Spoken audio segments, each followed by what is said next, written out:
Hey folks, we're back. We're going to continue Spelljammer combat and exploration artwork. When it's all done, this book's going to publish. So, boy, I'm really excited about that. Let me check my signaling here real quick, go through my intro spiel, and then we'll get to work here for a bit. So, hold on real fast, checking signal, blah, blah, blah. For a bit. So, hold on real fast. Blah, blah. Sounds good to me. All right. Check. Hitting all the check boxes here.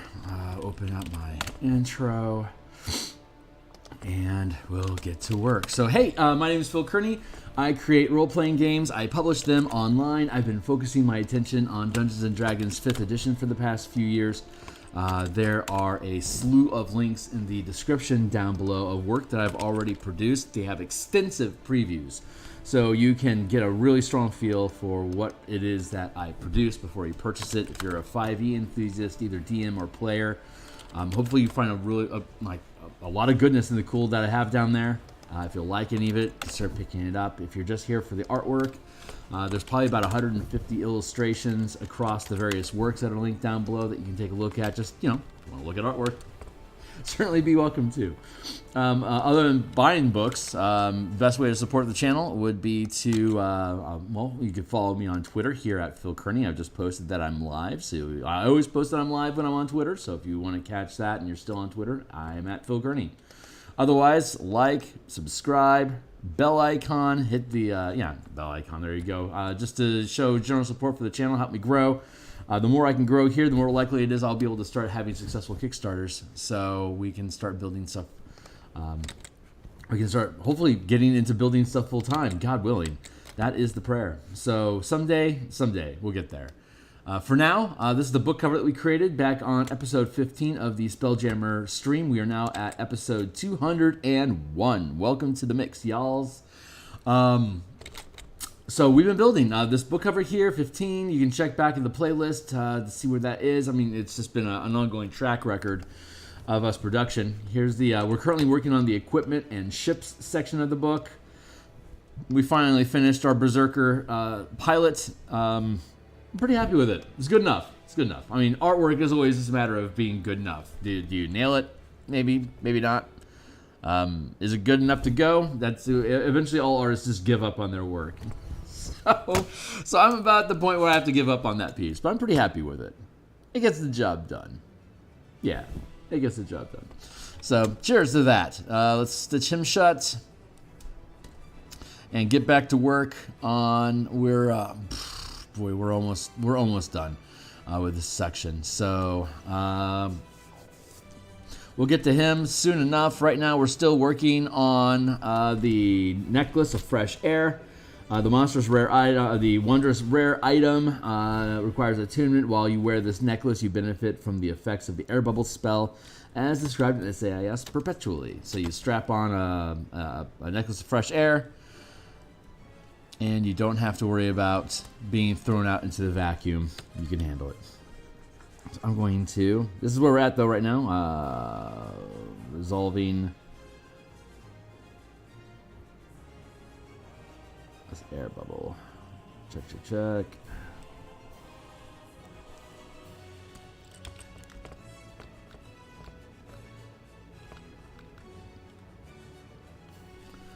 I'm going to do like that. That feels about, that feels pretty good. Let's go up here into our mask layer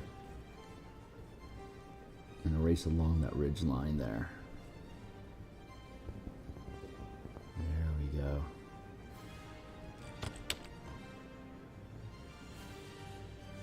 Yeah, there's a lot of Spelljammer and Airship options that have published since the Spelljammer setting was released by Wizards of the Coast, mostly in retaliation to how poorly the project was received by the public for lack of mechanical density, and I certainly respect everyone's comments and efforts in putting towards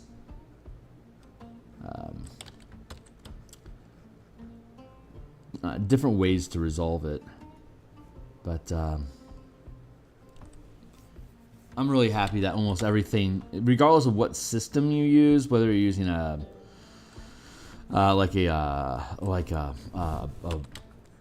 actual sailboat analogy with crew that pull rigging around that affects the efficiency of your ship, or if you're using spell slots or magic power to determine how many maneuvering points and distance you can move per round, which was kind of like kind of like first edition was, or whether you're using an alternate system altogether, like a Windjammer or Sky Zephyrs.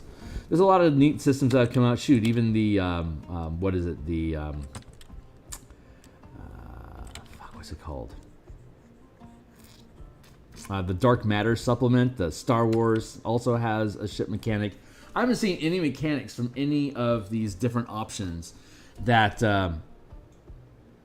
can't be used with the stuff that's in this book. This stuff is mostly about scale, navigation, like being able to detect things and being able to move from point to point, and through the void, or just being able to interact with the void in general. I have a much looser, free-flowing combat system that's well, it's incredibly dynamic, and you'll see it once we finish this chapter. When we get into the combat chapter, we'll be spending a lot of time on all the individual pages that include combat stuff. So I'm really looking forward to that. But I think that's what I'm happiest about with this project is I haven't seen any other project yet that doesn't benefit from the stuff that we have in here. So that's really, and I haven't seen anyone even approach any of these different concepts of like infinite scale, being able to actually see things, things like momentum, being able to resolve atmosphere, entering and exiting atmospheres like that, how to interact with gravity wells in a larger system, and how to pace out timing of planets so you can have an easy to use navigation system just on a normal square grid. I don't know. It's pretty exciting to be able to.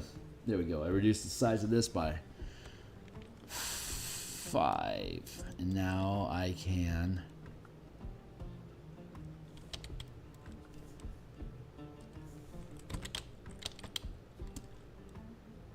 Let's do that.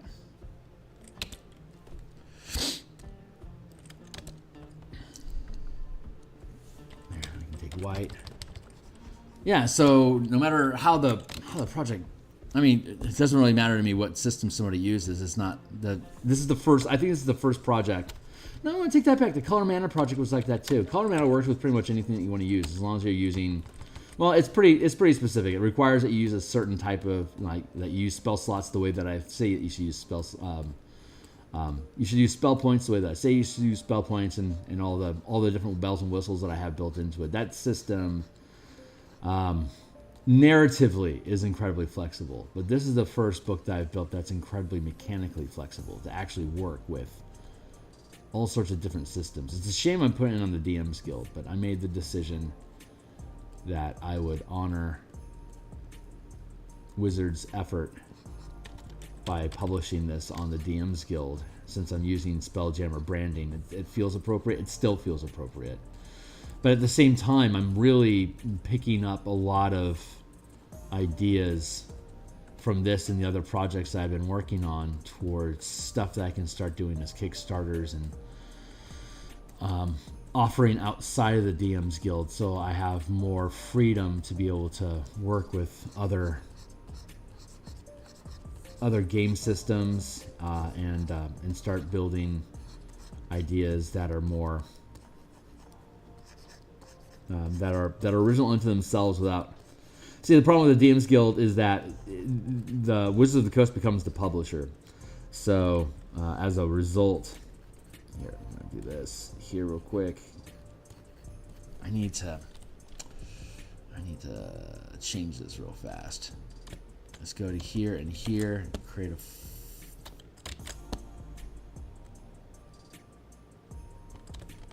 there, like that. There, like that. That is the correct way to do the portions.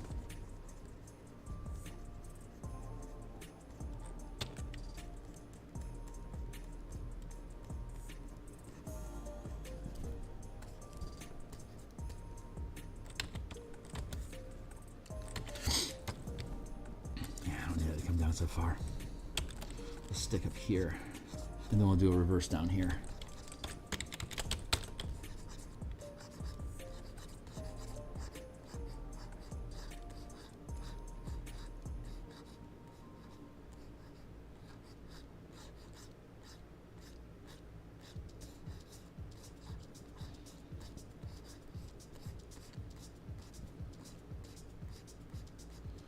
Just cleaning up that curve.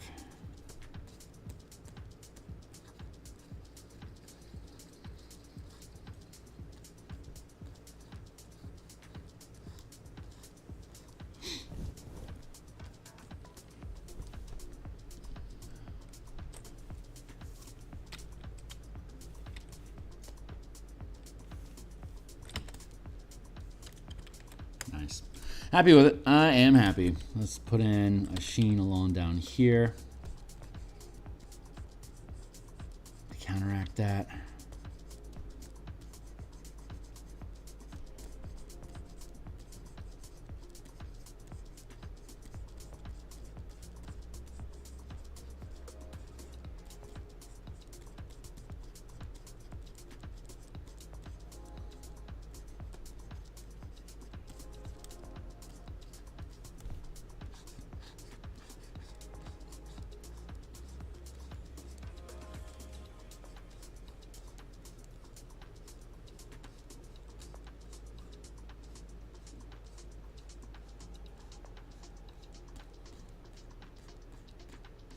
Anyway, the point I was making to all that rambling earlier about DMsGuild and stuff, is that I want to be able to do this full time, and it's the limitations on the DMsGuild is great if you're a casual developer, a casual creator, but there's not enough revenue stream or support or means of promotion through the DMsGuild to be able to. I don't think I can actually get enough lift to quit my job and do this full time like this. If all I'm doing is DMsGuild stuff, which is a damn shame. It's the biggest company. It's the biggest role-playing company in the world.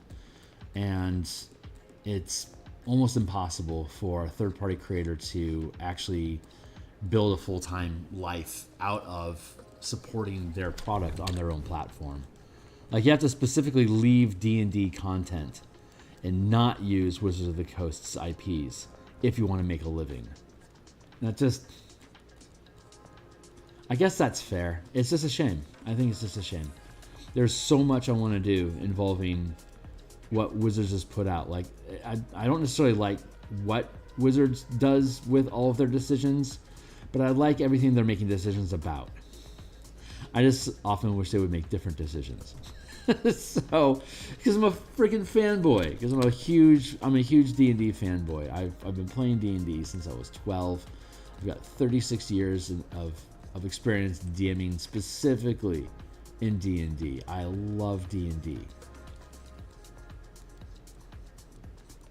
And it's just sad to think that the only way I'm going to be able to get enough lift to make this a permanent life choice is by leaving the DMsGuild and doing Kickstarter projects for unrelated stuff. It just feels wrong.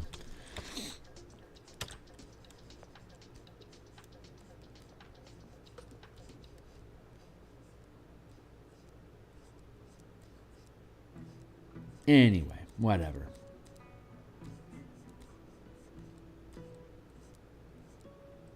This will probably end up being one of the last DMsGuild projects that I do. I mean, I still have to finish Martial Powers, and I have the Eberron adventure. But I mean, whether I'm going to do another Eberron adventure is highly questionable. Depending on most Eberron adventures can get silver in like say 3 or 4 months, with a price point anywhere from $5 to $12. So I think we'll be at the upper end with the Eberron adventure that we've been creating, but the amount of content and production value. I mean, we're going to be working on that tonight. So if you want to see what I'm talking about with the Eberron adventure, then like and subscribe and check out tonight's stream. There's also a growing playlist on my YouTube channel at Phil Kearney that has a record of all the maps we've been producing. Nice, I like how that looks. We can take the air copy here, and I can drop down the opacity just a touch. Let's see. Yeah, that feels good. Nice, I like that. Nice. All right, now all I have to do is I'm going to get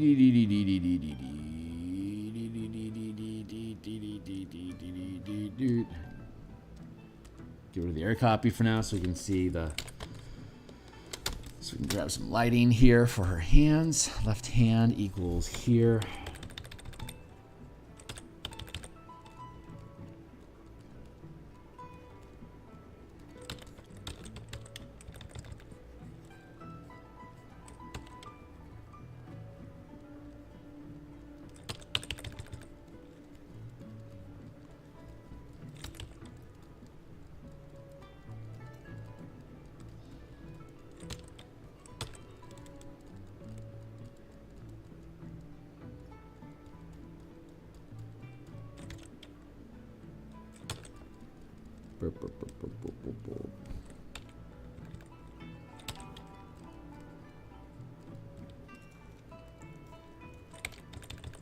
Flush that out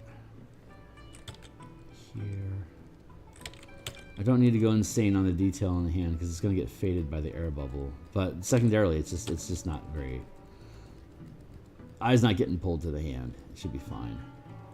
Hands are one of my weak spots anyway, so I can't ever really cry. Weak spot. Hands are everybody's weak spots, to be perfectly honest.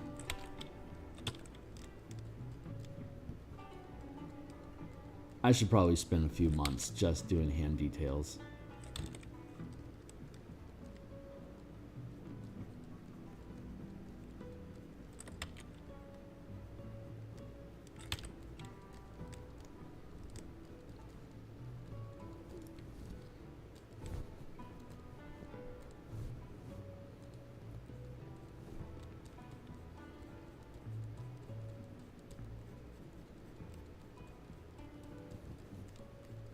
Just layering that in there. I can drop this down to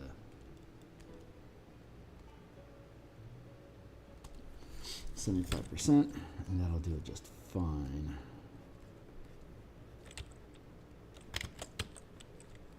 Clean up that edge in there. There we go.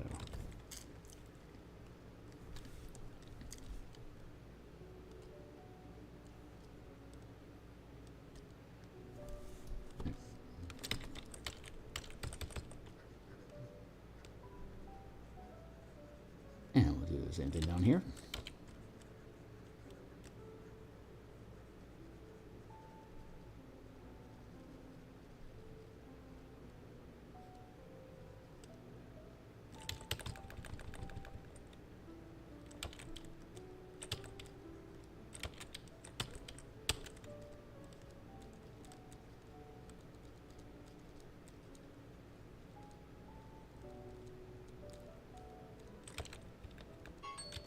Hey there, okay. Let's keep this. I've got a 20-minute timer going on my clock to help make sure I don't get trapped up in anything, slow me down.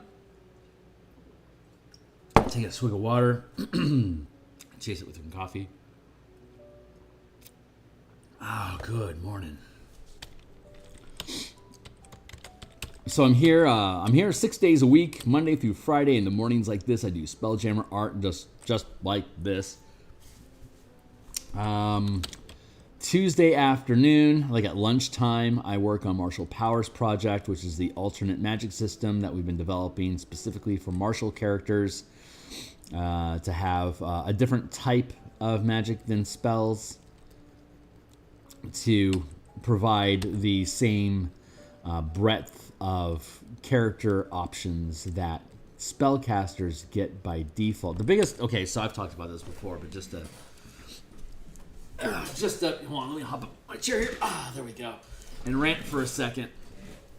My philosophy regarding martial characters is that they don't have the same breadth of decision. A player that's using a martial character in 5th edition, basically you build your character, and if you get any magic items, you've got some new choices. Mostly they're going to be attack options, but that's about it.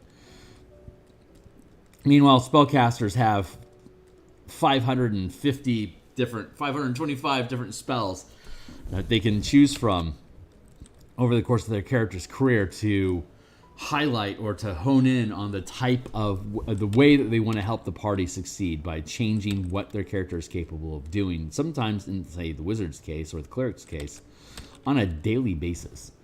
So they get to swap out basically 20 feats, for lack of a better word, 20 feats per day to adapt to whatever the challenge is. And it's like clerics, druids, they have access to the entire spell list all the time. So every day they're picking out 20 feats and switching up what their character is capable of doing as a result of that. So I want marshals to have that same breadth of options. Like a paladin has typically about 70 spells they get to choose from as half-casters.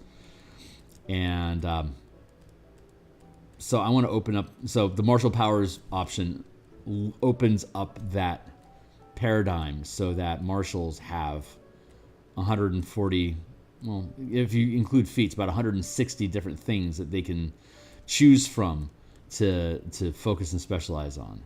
So that way you can create, like if you want to be a tank, you can focus your action loop and your boosts and bonuses on tanky stuff like control, like taunts and goads, stuff like MTG concept of like goading somebody. You know, like there's a lot of MTG philosophy, Magic the Gathering philosophy that goes into my game design in general.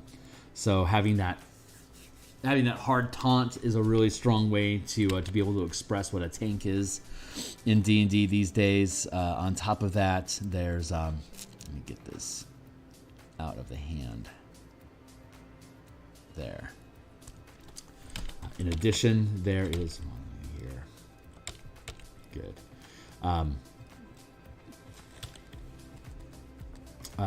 Zone control of like forcing movement to push people away or to push them into positions that you want so that the rest of your team can attack them from a more optimal angle.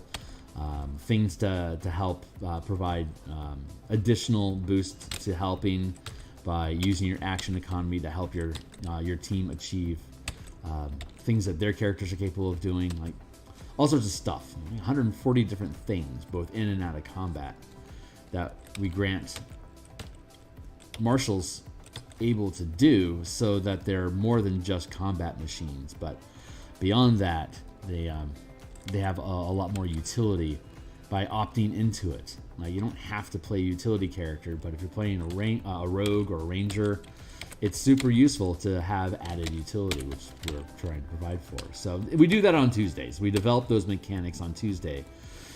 And once the book is ready to go, we'll hand it off to an editor. And once they pass it back, we'll go through the exact same process with the Martial Powers book as we're going with Spelljammer right now, in that we do all the page layouts. And once we're happy with how it sits, then we take all the gaps in the page and we fill the gaps with art. So what we're doing now.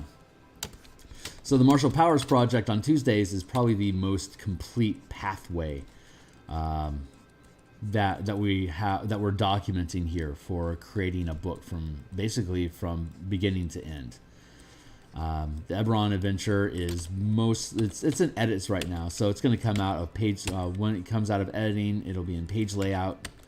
So I'll be able to build out all the pages, and then we'll be able to break up the maps and character tokens and all that stuff and lay that out, which is a completely different type of project than a character option book like both Spelljammer and the Martial Powers project are. So we got a lot on our plate, a lot of diversity of different types of books we're building here, which ultimately will lead me into being able to successfully build and complete Kickstarters. We'll have a demonstrable track history of building stuff which is what we're documenting right now. The process of me building stuff as a proof of concept. Like, if you want to gamble on me making a book for you, here's all the stuff that goes into it, step by step to completion. So anyway, I've rambled about business probably enough.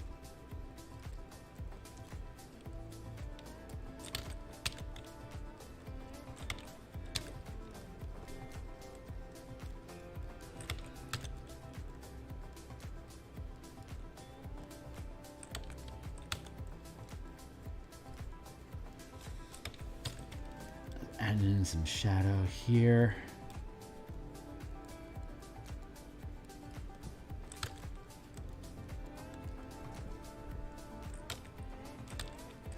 Lighting for this stuff. I think I need to put the same metallic highlights on these cuffs and this scaling as I have on her bodice. So I think that's how I'm gonna cap this off.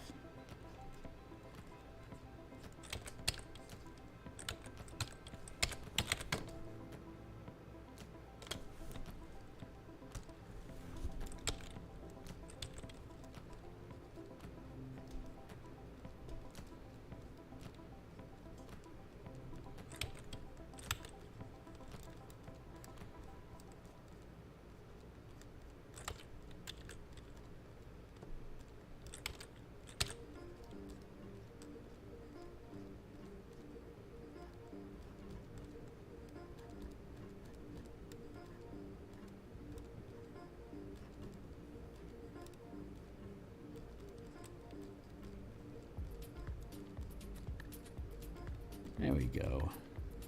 Saturdays I do private commission. I do commissions and personal projects. So we just finished another Bob Ross painting on Saturday. You can check the commissions art stream on my YouTube channel here at Phil Kearney to see how that finished. Or you can, or if you go to my Twitter at Phil Kearney, you'll see that I posted the end result there. The brushes that I use to do that, if I can get to 500 subscribers here on my YouTube channel, I will provide all the brushes I used in that painting at no cost in an ABR file for Photoshop users. I think they also work in Clip Studio.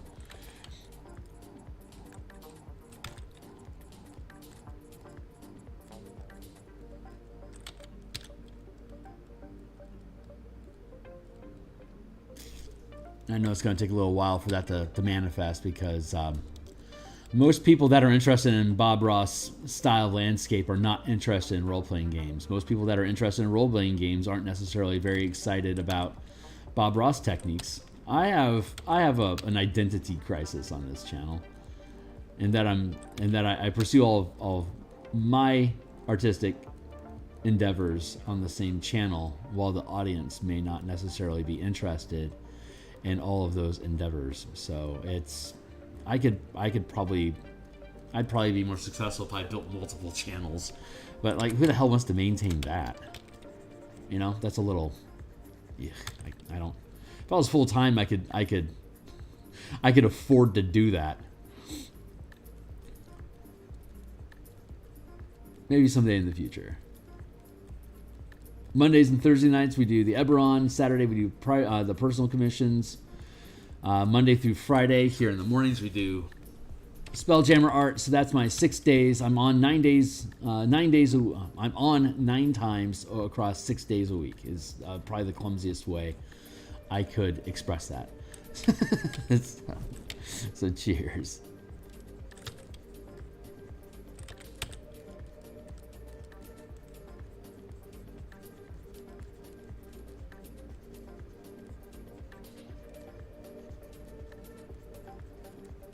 But yeah, the way that oxygen works in the Spelljammer box set and that I maintain is that a creature has its own air envelope when it falls out of a larger gravity plane or outside of a larger gravitational source. Individual creatures also retain their own gravity around them, like a medium-sized creature or small-sized creature has a 5-foot space. So they maintain a bubble of air in their own 5-foot space, but breathing their own air supply exhausts their air in a minute, and then it becomes it becomes fouled air. It starts to, have CO2 poisoning in it, and then after another minute, all the air is consumed and it becomes deadly, and that you'll suffocate in it. There's no nourishment left in the air. So 2 minutes, you're dead if all you have is your own air supply and you're floating through space. So a magic item like this that creates a perpetual air bubble around you is going to keep you alive. Let's see, I'm feeling... Yeah, that's pretty good. There and there. Let's grab this highlight here.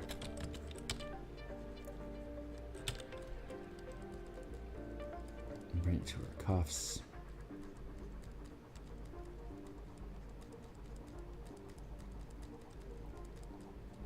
And later on in the book, that's just like the bare minimum behind people and their own air bubbles here at the front end, just to answer the question quickly. But we have a deeper dive into oxygen and suffocation and sustaining air for other creatures and larger objects down in the hazards section below under over fouled and deadly air. So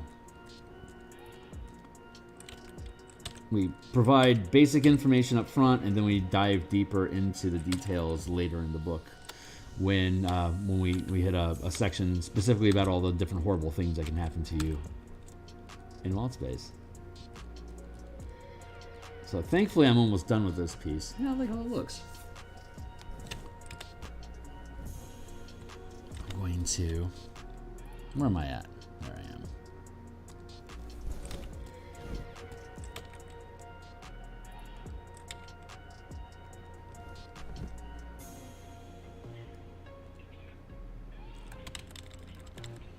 Ain't working.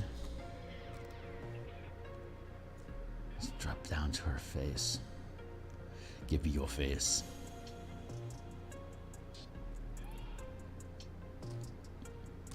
Yeah, this will be a good place. Let's push this to white. We're going to do a select. No, we're going to go filter, blur, motion blur, 90-degree angle.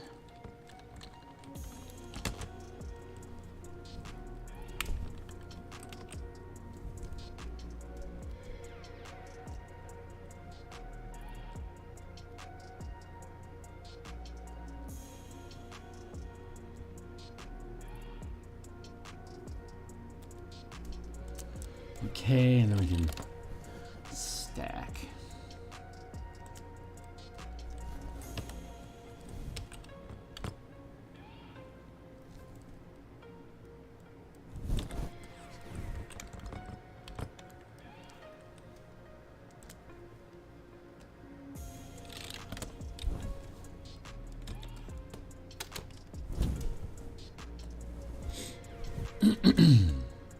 Down, and we can Gaussian blur, blur, motion blur.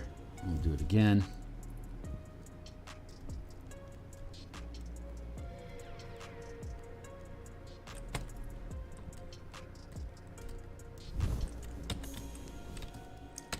Well, I'm going to actually do this manually.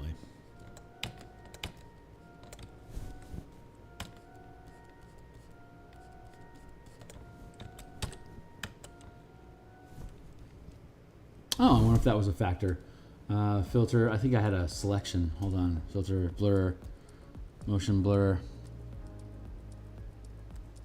Nope, that's not working. That ain't working. That's the way you do it.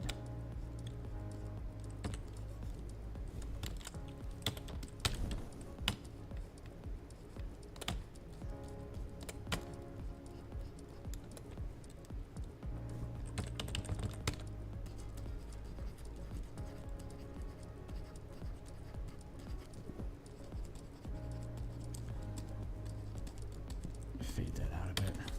Erase that all together.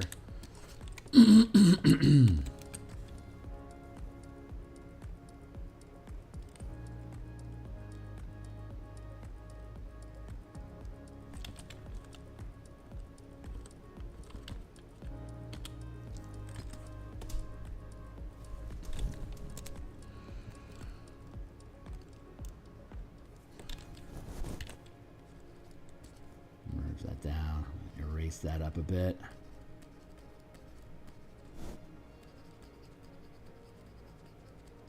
There. And I think I want to fix those eyebrows.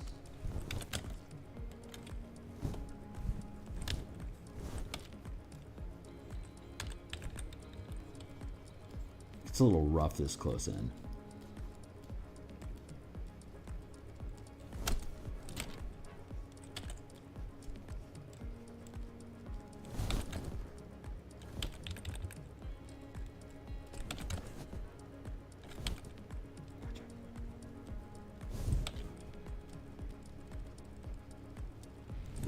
Caterpillar fees.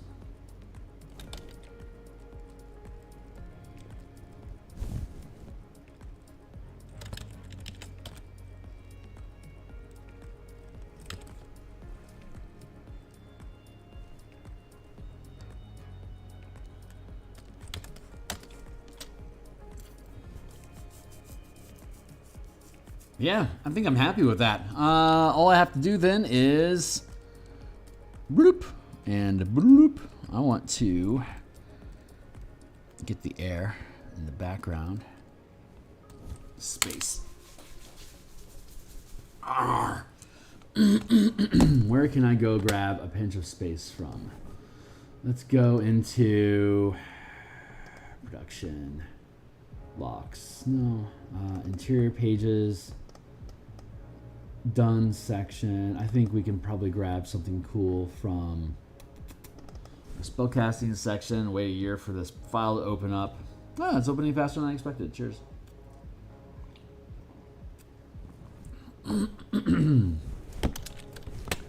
Let's see. Let's go fishing. Oh, that's a decent one. Maybe.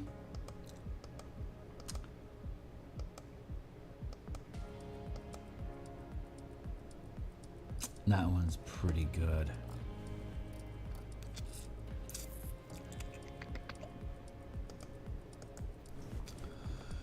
Duplicate the background into the equipment section. Bloop and bloop. Perfect. Bloop. And just so you guys can, just so you guys can see what I got going on in here. Here's the new spell creating ships. So you spend spell slots to temporarily create a new ship. So we see that process being done here.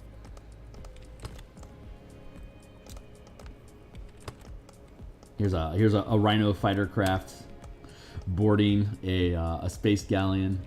That's fun.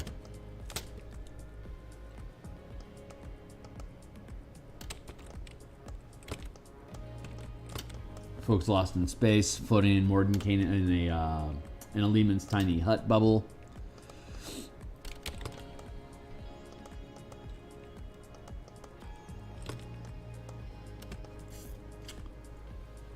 Fairy Fire, that's the spell here. If a ship is within the area of effect, the current pilot must succeed the saving throw of the ship, and all aboard are affected by the spell.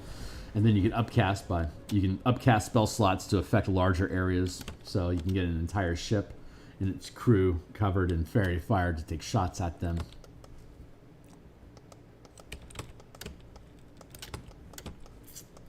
Here we're talking about creatures. Instead of spending spell slots, if a creature doesn't have spell slots to amplify using Spelljammer equipment, then they can use a recharge die based on the CR of the creature and the scale that they're using. And you get about a holder ship here against another space galleon. Poor space galleons, I pick on them a lot. Here's an area of effect diagram showing how small fighter craft interact at the 50-foot scale here with larger craft, and how this is talking about the area of effect of a spell that's affecting a full ship. Adjacent ships aren't affected by it unless they enter the space of the larger. Like if I put an ensnaring, like an ensnare spell across the deck of the ship, when this fighter craft enters the space of this craft, then it would potentially be affected by the ensnarement that's on the ship as well. That's what we're talking about on this page anyway. So we provided a diagram. Here we're talking about just amplifying spells in general. Like here's a color spray spell that on a small little fighter skiff. Very, very small art here on the page. But most of the illustrations that we have are like this 8-page or smaller. Like, as you can see, very small spot art throughout most of the chapter. Just squeezing in little instances of art, and we'll put a big no there, as opposed to on this page we're seeing significant size text. So there are differences there.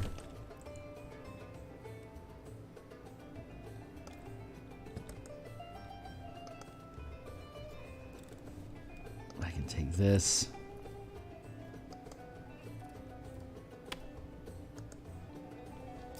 And disable the layer mask and disable the layer mask.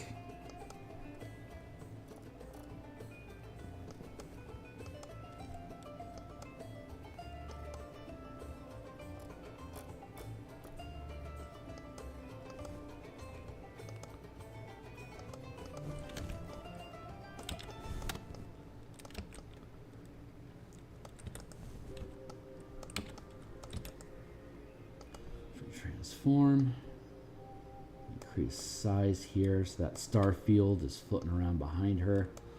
Give it a tilt so it feels fresh.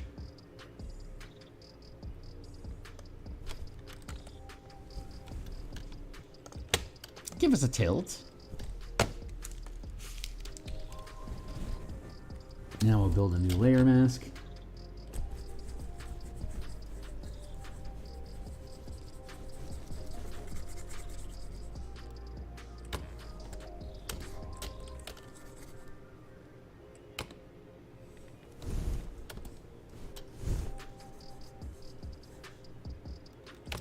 This is our trim, or our border.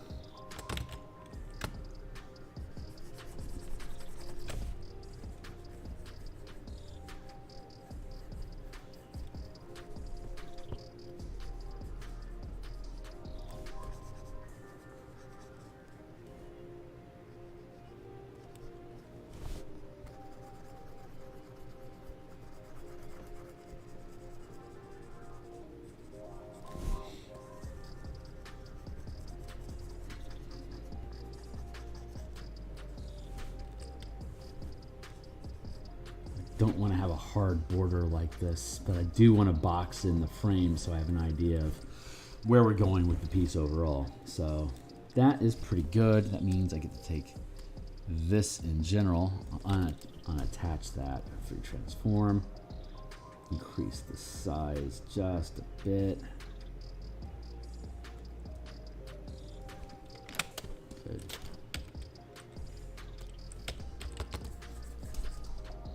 That. Now we can mess with the edges. Once I finish smudging out these edges so that the sky background just kind of blends into the page a bit, we'll be done with this piece, and then we'll move on to our navigator with the orrery system that we have for being able to track and scan things at great distances through space, and that'll be fun to talk about. So where are we at? 7:19. We'll finish this piece today. We can start in on the orrery.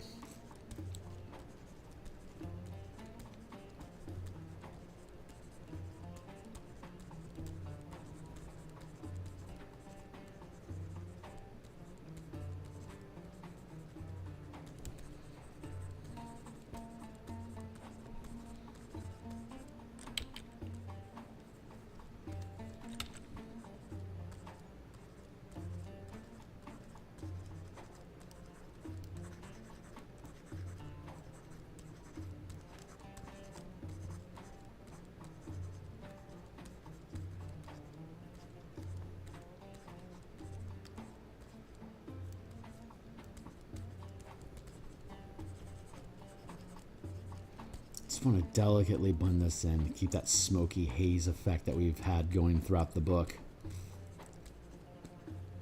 But this is the first page that we're really seeing creatures interacting with the wild space environment that we present throughout the book. So this is a good first impression moment here.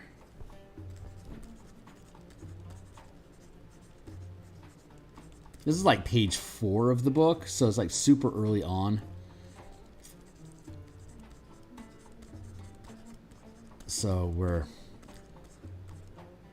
I don't know if putting the equipment at the front of the book is right or not. It just felt the most appropriate because it's the category that spelljamming helms are magic items, right? But I want to talk about spelljamming helms right up front so folks understand the sense of scale and for both vehicles and distances that the different helms provide for empowered ships. So we have to talk about helms right up front to make the rest of the chapter make sense. But then I guess I could have like other magic items somewhere further back in the book where it's less important. I don't know. It just felt right to have them all up front. Probably because I have to put big illustrations in and that'll help pull people into seeing more. Nothing like good illustrations. Not saying that all my illustrations are good, but good illustrations in general are a good way to be able to win over folks to keep turning pages to see what you got going on. Nobody likes that illustrations are what sell a book. I mean, your ideas can be decent, but if you have cool artwork that back it up, then you're going to get more sales than if you just had a blank text document, period. I know this. So we have statistics. We know this stuff is true. So it's important to invest at the front end of your book, like your cover, good illustrations that are compelling and interesting. So hopefully others agree that the artwork here is interesting and compelling to motivate them to, read more. But this section of the book's going to be free for people to preview anyway. Let's be serious. Almost all of my books are completely free preview. You can read virtually anything that I put on the DMsGuild cover to cover, and then decide whether you want to buy it or not. And my issue isn't people being interested in buying my books. My problem is people being aware that there's book that I've produced any. Most of the time. Honestly, I don't know most of the time. I don't get any. That's another problem with the DMsGuild. You don't know how many people actually look at your book compared to people that purchase it. That's really important marketing statistics that DMsGuild doesn't provide to its producers, which prevents you from being able to make business decisions on how you're going to promote your work. It's a major hamstring, which is a real shame.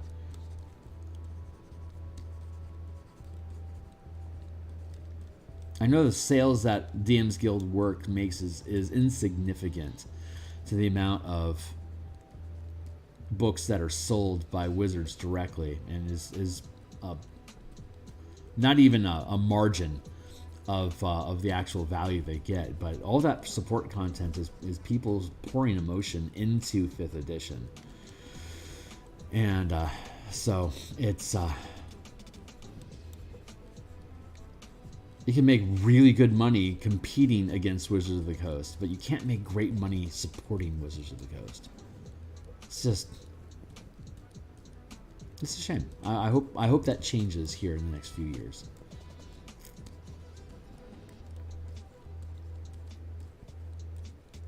I don't necessarily think 1D&D, if it was an open marketplace, would actually be able to provide any better assurance for producers than what the DMsGuild can already do. But it'll be interesting to see how things evolve over time. I'm talking business again. Sorry, guys.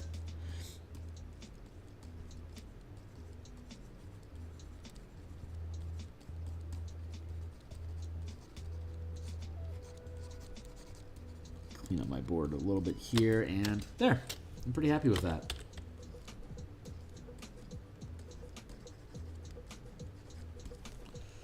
There's that, and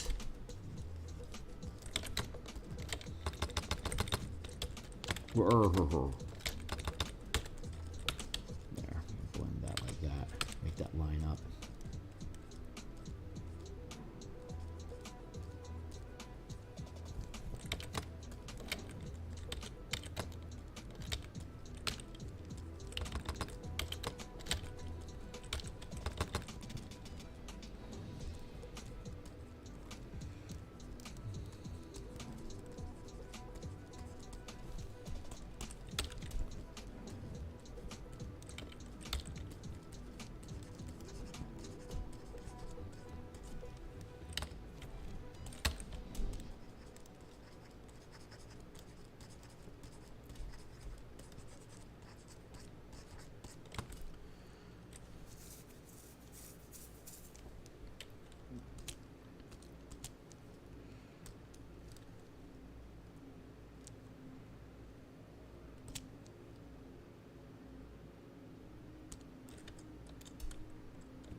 I'm going to duplicate that layer. Merge. No, that was a merge visible button. That's the wrong button. Abort, abort, abort, abort, abort. No. In op. That's what we want to do. We want to apply layer mask. There we go.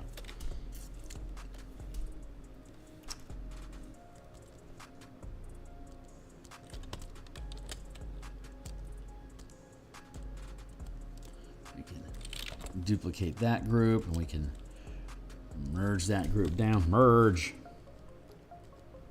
And we can properly blend that there. You gotta be careful about the stars. I'm gonna screw those up too much. Same time, I need to be able to blend that in. There we go. Good. We'll have a bottom rail that we figure out here, and we're going to put some filigree on the sides here. Once the whole book is done and we're able to look at it as a whole, we'll be able to drop in filigree to see where things should sit. But yeah, that's I'm pretty happy with that piece. I'm going to call that one done. Hot and diggity. Finally finished her. Jeez McCrow. Yeah, air bubble. Nice. I'm happy with it. Victory lap. Get back to work. So we're going to stitch that up. And jump, jump, jump, jump.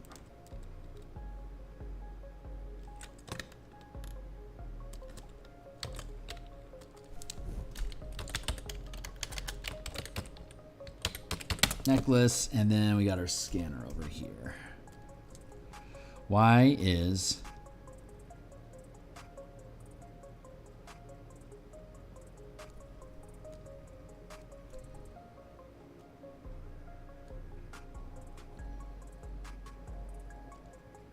text separate? We should lock that down. Oh wait, how did I end up in a trash can? That feels wrong. There. Lock the text. And dun, dun, dun, dun, dun, dun, dun. Let's get ourselves familiar with the navigator again.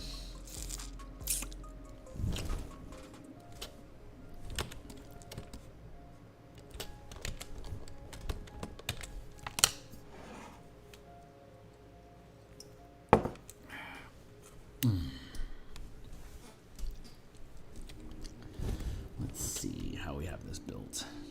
It's been a while since I've touched on the navigator here, so I want to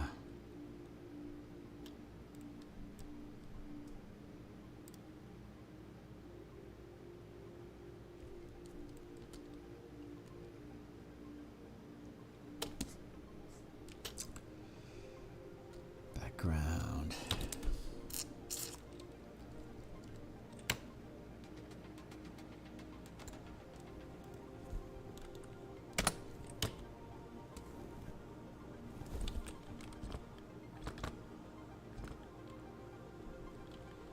Okay, so we have the background, goes to there. Very good. And line art there on the navigator.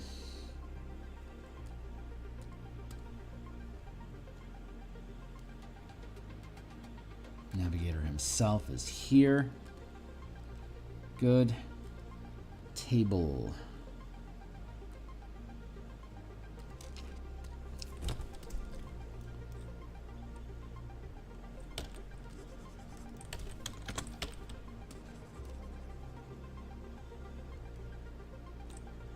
I'm going to let his hand continue to wrap around the frame here.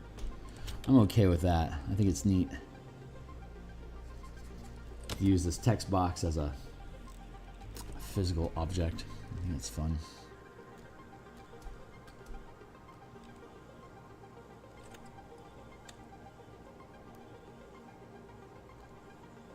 Oh, that's interesting. Let's go with let's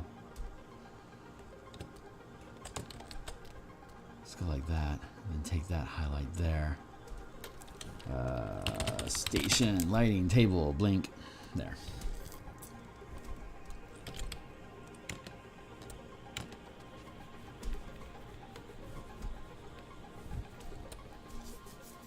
Very good.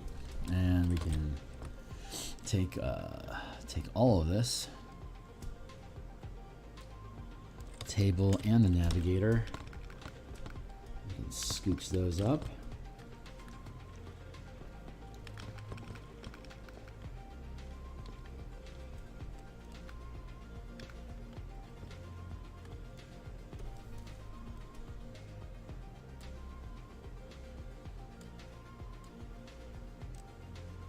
Background is still good. Navigator's still fine. Table.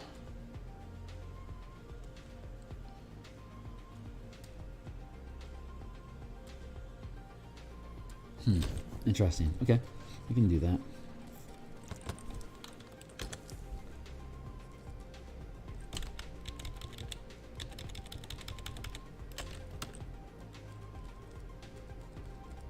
There, we'll do like that.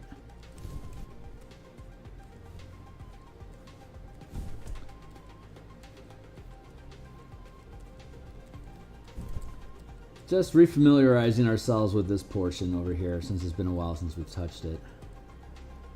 This is going to be more, this is going to require less character. I mean, the character itself is much smaller than this one, so obviously the detail work is going to be quicker there. But also a lot of the pieces involve the lighting of the orrery station itself, so that should help minimize our workload. Let's get that to 0 there. Get rid of that. I know where we're at, what we're doing.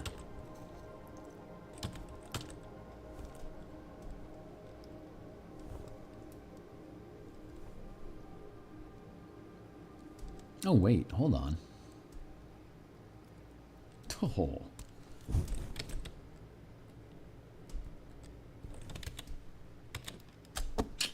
That is significant. Stitch that shot. Station.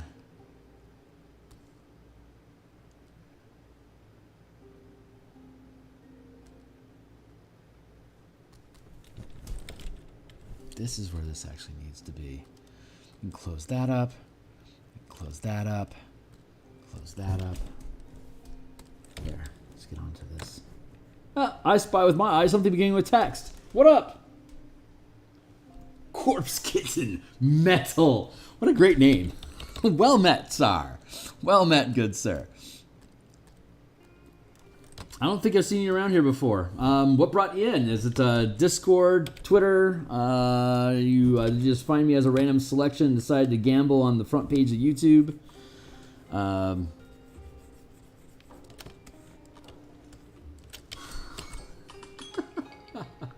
We were at, where are we at? We're at 7:30. I've got 20 more minutes this morning. I'll be back this evening in about 12 hours to work on Eberron cartography, and we're here Monday through Friday in the mornings like this working on Spelljammer book art, just like this. I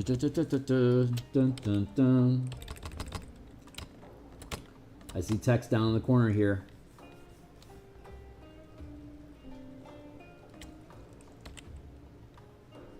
There.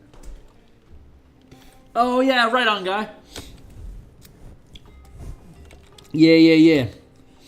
I shan't spam the channel too badly, but I do a lot of art. I used to be just a freelance like back in the days of 3rd edition when digital production first started becoming realistic. I did a lot of black and white illustrations for third-party publishers, and when 3rd edition moved into 4th edition and the restrictive license kicked in, I stopped.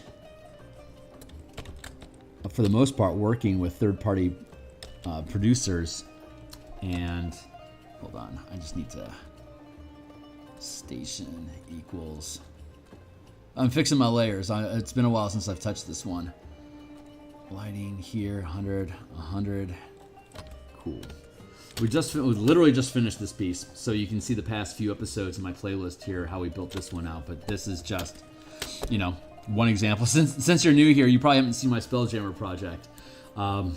So if you stick around, you're going to see a lot more of it. Almost all the preview, it's going to be on the DMsGuild, and almost everything I put on the DMsGuild is 100% free preview. Like here's It's a, oops, I have to save real quick. The OBS software that I use for streaming doesn't interact 100% with Photoshop on my Asus video card, so I have to occasionally lock and unlock it again. Check, check, here. Here, line up my window. There and there.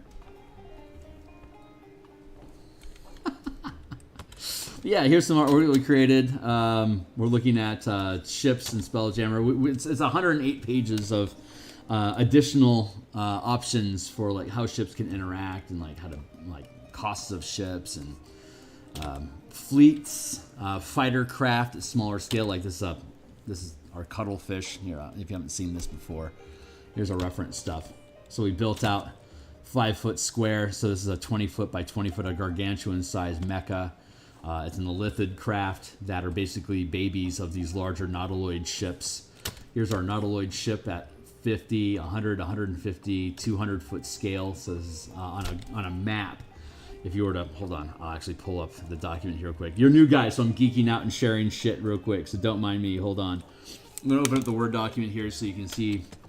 Because, yeah, we use Word for our page layouts, and we construct in Word, and then once it finishes, we bond it into a PDF, and we publish it on DMsGuild. But here's our book. So looking at a sense of scale,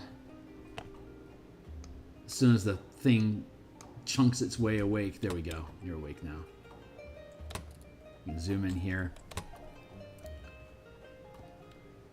So here's our map scaling, right? You got a 500-foot scale, you got a 50-foot scale, and you got a 5-foot scale. Those are basically the 3 scales of combat.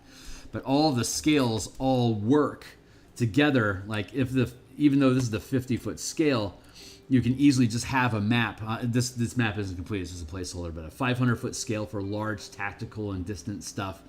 50-foot scale allows you to dogfight on basically a normal, like a 20-foot, like a 20 square by 20 square chess-X rollout map. You can easily drop in at the 50-foot scale to have ships engaging in dogfighting. And then if you're actually going to board a ship at the 5-foot scale, you can see how unreasonably large it starts to eat up space quickly. So you can actually divide up the map into 10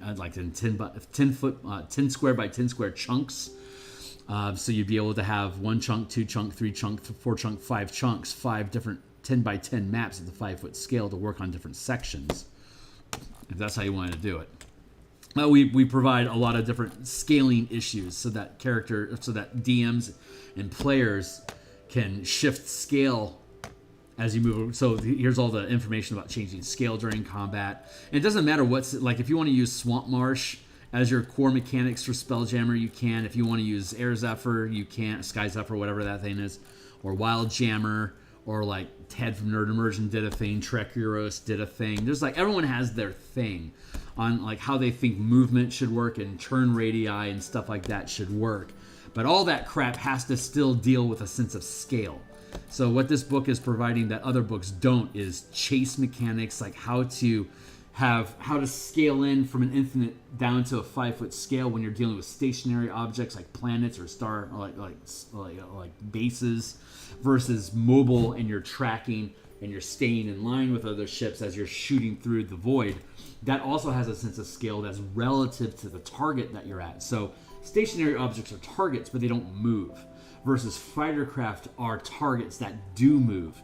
And your relative distance to your target is what's going to set the scale that you want to operate at. You can fling weapons at ships at the 500-foot scales, like lightning rails or lightning cannons or ballista, catapults, trebuchets, stuff like that.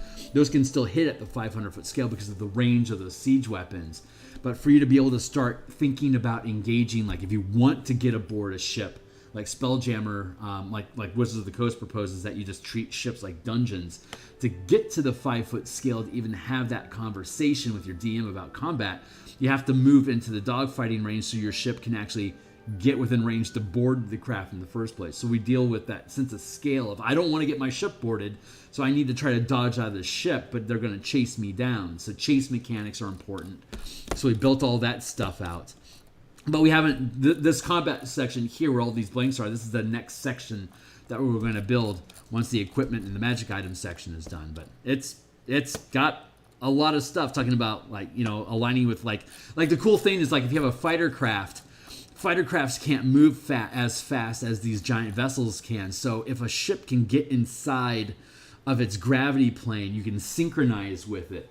So the fighter craft, even though they can't move as fast as a ship, if they can get inside of the gravity plane of a ship, they can like attune to the gravity plane of their target. So if the ship shoots out at a higher speed, it's just going to carry the fighter craft with it. So they have to try to, like, use the disengage action to shake ships free from the gravity plane so they can, you know, star jump out and get away. And then you have carrier crafts that carry a bunch of, like we were looking at over here. Like, this is the literal size of this cuttlefish fighter craft. It's that size in comparison to the cuttlefish, compared to a nautiloid. So you can actually have a shitload of these little things clipped on or hanging on the bottom of your ship, so that when a nautiloid closes distance, like with a star moth, and their gravity planes hit, you can send fighters over to then start infesting the gravity field of your target ship. So that's kind of how fighter craft, like fighter ship combat works, of trying to keep inside of or get out of the gravity plane of the larger ships that you're attacking. So you can, and then we have, like, fleet mechanics, so you can have like 15, 20 ships to command at the same time, and it's all using the same action economy that we know from D&D. So down here we get into ship roles, whether you're a pilot or you're a siege commander operating weapon systems, or a squadron commander operating multiple ships, or you're playing support options. These are the different actions that you can take. Here's the different attack actions you can take. Here's the bonus actions your character can take, and here's the reactions that your character can take in each of these roles. And then you can fluidly move. Like, I want to spend my action, like if I'm on a fighter ship, I'm going to spend my object interaction that turn to move the ship, and then I'm going to commit my attack actions to make ranged or melee attacks. I have a bonus action that I could, like, try to ram or scuttle, disengage, defend my ship, or just make more attacks. And then my reaction, I can, like, try to pace my opponent so that they can't get away from me in a dogfight. Or I can deflect attacks, so I can try to dodge incoming fire. Or I can take an opportunity attack if I'm incapable. If I don't pace and they try to move out of my range of distance, then I can make an opportunity attack with them. Exactly like you would expect at the 5-foot scale. It all works exactly the same. Instead of thinking of your character at the 5-foot scale, you're now thinking about your fighter craft at the 50-foot scale, or your vessel at the 50 or 500-foot scale. So anyway, yep. So that's the idea. So we break all that shit down, and it's like basically like 15, 20 pages of combat mechanics that explains scaling, pacing, dog fighting, weapon systems, commanding fleets in the same action economy. At this, like, I could have a fleet of 15 fighter craft that's attacking a Skro mammoth ship, for instance. I could, using my same action economy, order that squadron of fighter craft to attack the same as though I were commanding a ballista crew to load and fire a siege weapon at the individual scale. Am I dealing with one-on-one with a ship, or am I dealing in a larger field where I have multiple ships engaging other multiple ships, or, like, say, a station? So you can siege different structures with multiple ships.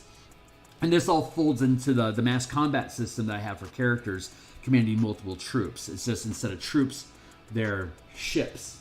So it just scales up in size. So anyway, you'll see it all as we go through. If you stick around or check out the book when it's done, you'll see how all this shit folds together. But this is we're not done with this section yet, but this is talking about scale. So this is the last piece we're going to have to build. But talking about the difference between fighter craft and vessels and the different sense of scale and stuff. Anyway, so it just, yeah, there you go. Geeking out. I think I'm. Oh yeah, here's the.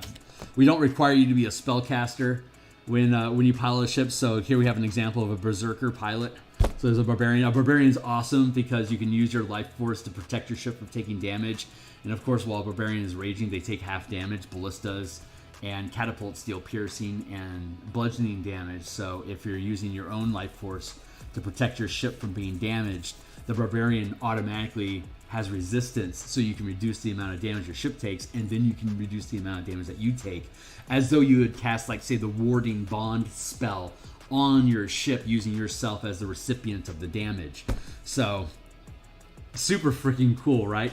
If you have you can have a rogue at the helm, and they can use their cunning defense to like have the damage that they take as well. So almost all the character options that you have, you basically are like infusing yourself into the ship that you're piloting. Like a paladin can do divine smites through ram attacks and bludgeoning ship weapons that they have, all that kind of crap. It's super fun, super liquid.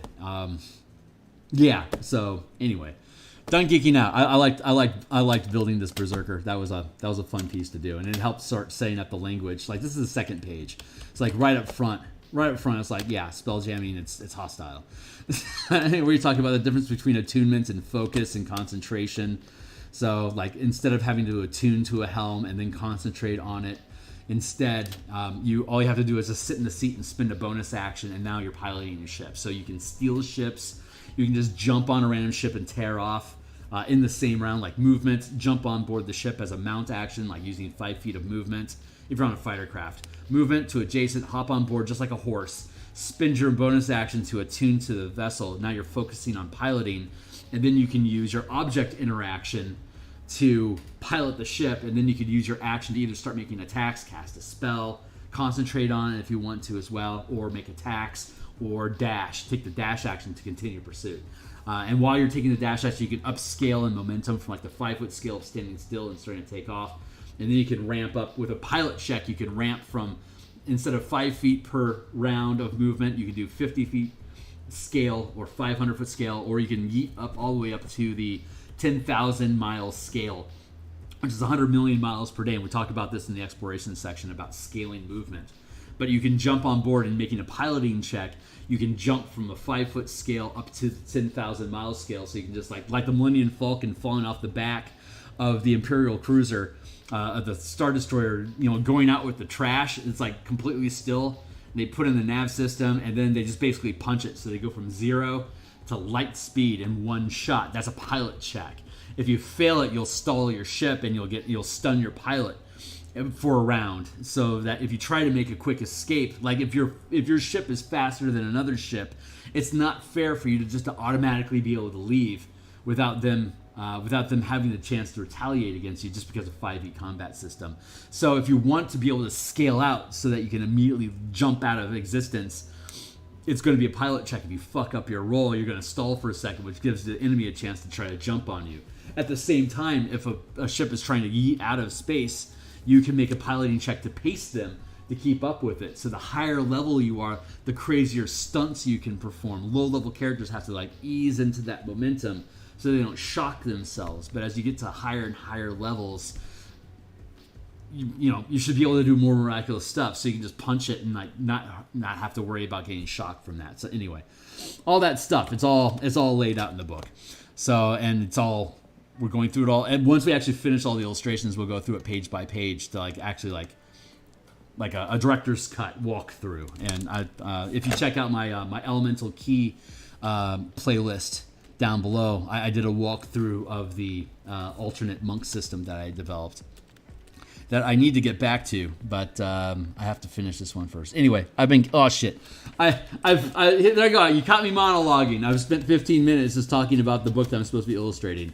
So I only have a few minutes left this morning, but I'm back tomorrow morning. I'll be back for probably about 100 minutes. I typically do about 100 minutes in the morning. And then tonight I'll be doing Eberron cartography. More of the same like this, just different setting. It's for an adventure instead of a supplement. But let's see, where are we at? I'm happy with how that sits. That framing is good. We've got our station. Lighting.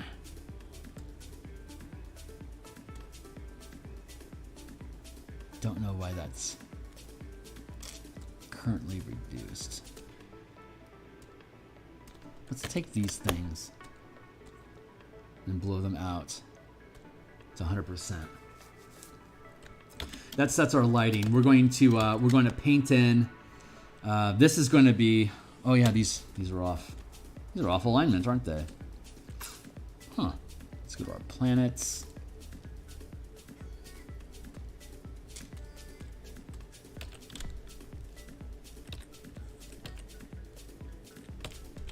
Planets, there we go.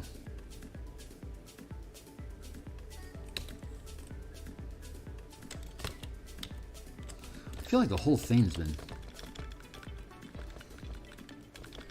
tilted off.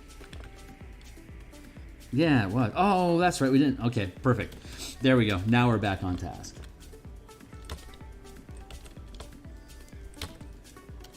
Good. Cool. So when we build this,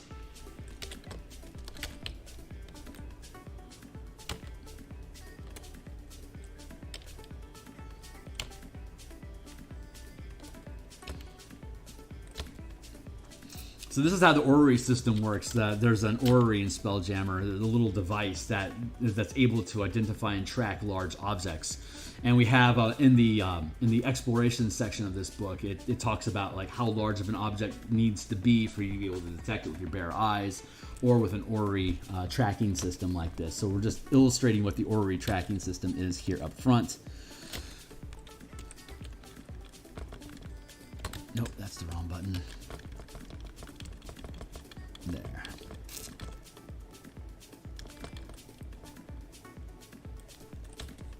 But this will be a little planet, so this will zoom in on that planet. That's what that's what this navigator would be focusing on, and then we can have a ship that's orbiting the planet itself. So you'll be able to, using the scanning system, you can zoom in inside of a wild space that's like 100, that's like 300 million miles away. You can use the tracking system to make a perception or investigation check to use the tool to zoom in to see what's in there. Kind of like Blade Runner, when he puts the photo into the machine, he can explore the space of that photograph by having the computer navigate around the environment. This is sort of that same idea. It's like a mix between that that predictive modeler and like say like an advanced sonar array system. So that's the idea behind it. I'm not using words so good, but that's the next step. So we're gonna do like some light illustration here for the sun, this planet, and then we're zooming in on this planet. So we'll have details of the planet here, and we'll be able to have indication of ships that are orbiting. They'll have their own little array that pops out here, and then we can have an illustration of a ship that we had done earlier. And then we'll color this guy in. So I think what we'll do next, tomorrow morning when we get back into it, we'll start putting in, we'll find some color references that I can use. Since I don't see any color, I have to use photo references for stuff. So we'll go find a photo reference that makes sense for this character. And then we'll, thank you. That's it for the day. We'll create a planet. We'll create planet here, planet here. We'll build out the sun.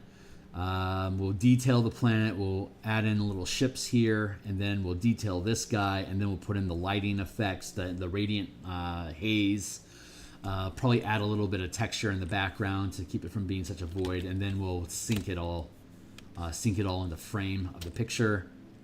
And then we'll be done with this page, and then all we'll have to do is finish our scaling illustration here for fighter craft to vessels, as opposed to like small size creature to large size creatures.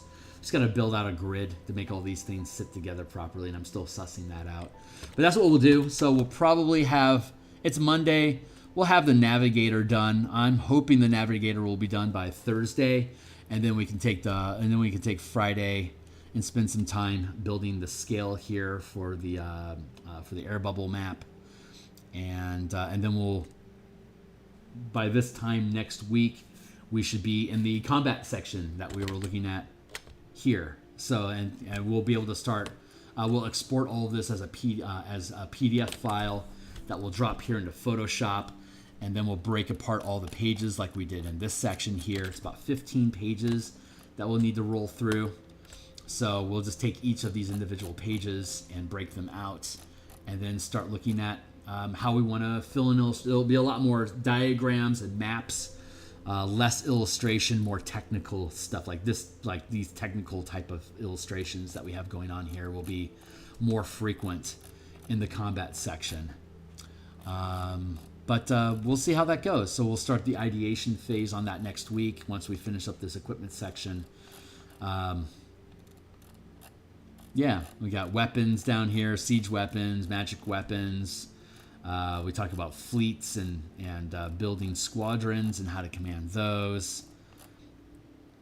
And we already have the spellcasting chapter. So this is what, 1, 2, 3, 4, 5, 6, 7, 8, 9, 10, 11, 12, 13, 14, 15, 16, 17, 18, 19, 20, 21, 22, 23, 24, 25, 26, 27, 28, 29, 30, 31, 32, 33, 34, 35. Yeah, 35 pages of combat, fleet, weapon, and movement mechanics. That is mostly going to be diagrams. But we'll find little, like all the weapons, for instance, we'll have to do illustrations of the weapons, like when we're talking about different types of like slashing, bludgeoning, and piercing rams. That's an opportunity for us to have ships interacting with each other, which will be fun. Building out all the different siege weapons that we have. Yeah, it takes a shitload of time to build out all the illustrations on top of building an entire book. We had Adam Hancock, who did Orkin and Elf Had a Baby, as well as the Balduran's Guide to Kingdom Building, was our editor, which is a great opportunity to work with him. He's a great producer. But yeah, we'll get that done, and then we'll get into the exploration chapter. We already have spellcasting done. I just haven't imported the pages yet. But exploration is 1, 2, 3, 4, 5, 6, 7, 8, 9, 10, 11, 12, 13. 14, no, 13. God, was it 1, 2, 3, 4, 5, 6, 7, 8, 9, 10. There's only 10 pages of explorations. That's gonna, and most of these pages are already dense with charts and stuff. Like here you can see, like just a cheat sheet for you real quick. Visibility, talking about the size of the object. Like if you're doing a random object, like if you're doing just random encounters, you can roll a d10 to see the size of the object that's encountered. And then an example of each of them, like a human, a fighter craft, vessels, a planet, central star, and then how far away you have to be and the DC to detect them at those distances. And we break that all down here in orrery scans. You could pause this and take a look at this if you want, but we'll go into ridiculous detail about this once we get to it. Talking about predators, hunting ships. Super fun stuff. Anyway, I gotta go for the day. So, hey, Ornetico, I've been rambling and ranting about the book, but we finished up Princess Adalia, the air necklace picture. I'm pretty happy with how that turned out. And now we're gonna work on the navigator. So, but I gotta go for now. I'll be back in a little less than 12 hours. A little less than 12 hours to work on Eberron character art tonight, and we're gonna be back tomorrow morning. I'll have my head wrapped around a game plan for finishing out the navigator, so we'll knock this dude out, and we'll just keep on keeping on until this whole thing is done. And when it is, we'll publish it on DMsGuild. You'll be able to read almost the entire document cover to cover. We still have to work on the Light of Zaraxis page layouts and artwork for the adventure conversion, and we've got the 75 ship and creature and map tokens. For using this stuff with the adventure. Anyway, I'm done for the day. I gotta be back tomorrow. I gotta go. Catch you guys later.